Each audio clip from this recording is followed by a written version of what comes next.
सभी को राधे राधे। आशा है आप सभी कुशल मंगल होंगे तथा स्वस्थ होंगे। अक्षय तृतीया का पावन अवसर आने वाला है। क्या आप सभी जानते हैं कि इस अक्षय तृतीया वाले दिन भगवान विष्णु का कौन सा अवतार हुआ था? इस वीडियो में हम वही बताने जा रहे हैं। इस अक्षय तृतीया के दिन भगवान विष्णु का परशुराम अवतार हुआ था। इस वीडियो में भगवान परशुराम की जन्म कथा तथा उनकी सभी गाथाएं बताई गई है। कृपया वीडियो को पूरा सुने, देखें तथा पसंद आए तो लाइक और शेयर जरूर करें। अगर आप इस चैनल पर नए हैं तो हमारे चैनल को सब्सक्राइब जरूर करें। राधे राधे। चलिए शुरू करते हैं। देश जगत के पालनहार भगवान विष्णु जी के छठे अवतार भगवान परशुराम जी के जन्मोत्सव का पावन पर्व है।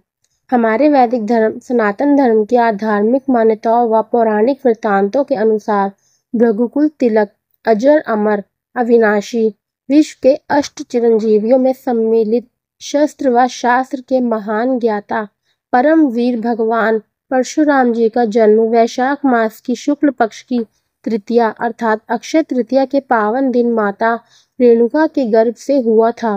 भगवान परशुराम जी राजा प्रसेनजित के पुत्री रेणुका और भृगुवंशीय सप्तऋषि महर्षि जमदग्नि के पांचवें पुत्र थे। भगवान परशुराम जी के पिता महर्षि जमदग्नि वेद शास्त्रों के महान ज्ञाता थे और वो सप्तऋषियों में से एक थे। हमारे शास्त्रों के अनुसार भगवान परशुराम अजर अमर है और वह किसी समाज विशेष के आदर्श का न होकर बल्कि वह संपूर्ण वैदिक सनातन धर्म को मानने वाले सभी हिंदुओं के आदर्श है। उनको अष्ट चिरंजीवियों में से एक चिरंजीवी माना गया है।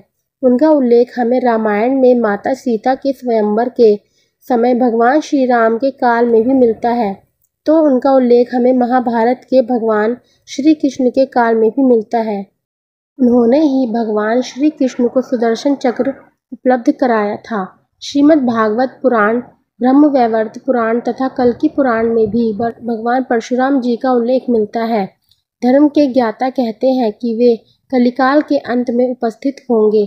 ऐसी धार्मिक मान्यता है। ऐसा माना जाता है कि वे कल्प के अंत तक धरती पर ही तपस्यारत रहेंगे। पौराणिक कथा में वर्णित है कि महेंद्रगिरी पर्वत पर भगवान परशुराम जी की तपोस्थली है और वह उसी पर्वत पर कल्पांत तक के लिए तपस्यारत होने के लिए चले गए। भगवान परशुराम जी को भगवान विष्णु का अवतार माना जाता है। यह भगवान शिव के अनन्य परम भक्त हैं।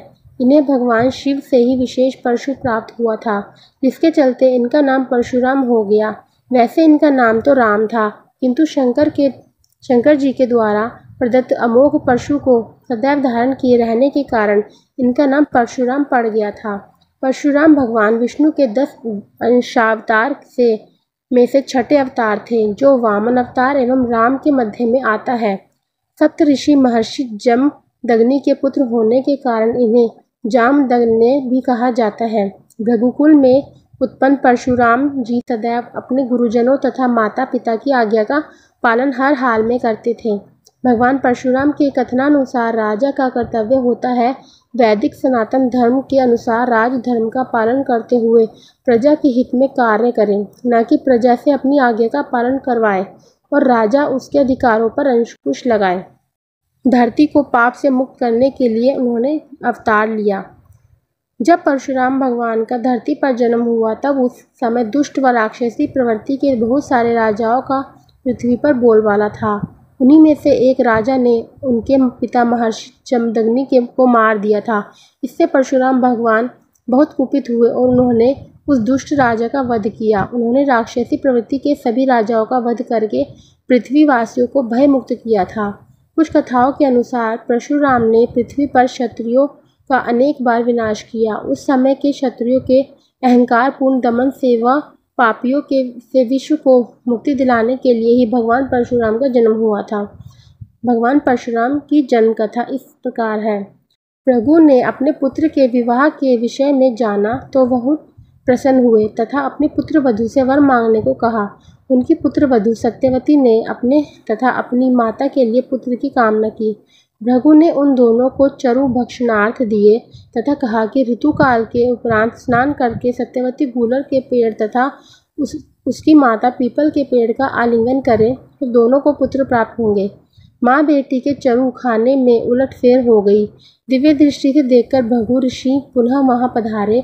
उन्होंने सत्यवती से कहा कि तुम्हारी माता का पुत्र क्षत्रिय होकर भी ब्राह्मणोचित व्यवहार करेगा तथा तुम्हारा बेटा ब्राह्मणोचित होकर भी क्षत्रियोचित आचार विचार करने वाला होगा। सत्यवती के बहुत अनुनय विनय करने पर भृगु ने मान लिया कि सत्यवती का बेटा ब्राह्मणोचित करेगा, किंतु पोता क्षत्रियों की तरह कार्य करने वाला होगा। सत्यवती के पुत्र जमदग्नि मुनि हुए। उन्होंने राजा प्रसेनजित की पुत्री रेणुका से विवाह किया। रेणुका के 5 पुत्र हुए, जो क्रमशः रुमण्वान, सुषेण, वसु, विश्वास वसु तथा 5वें पुत्र का नाम परशुराम था और वही क्षत्रियोचित आचार विचार वाला पुत्र था। परशुराम जी की गाथाएं।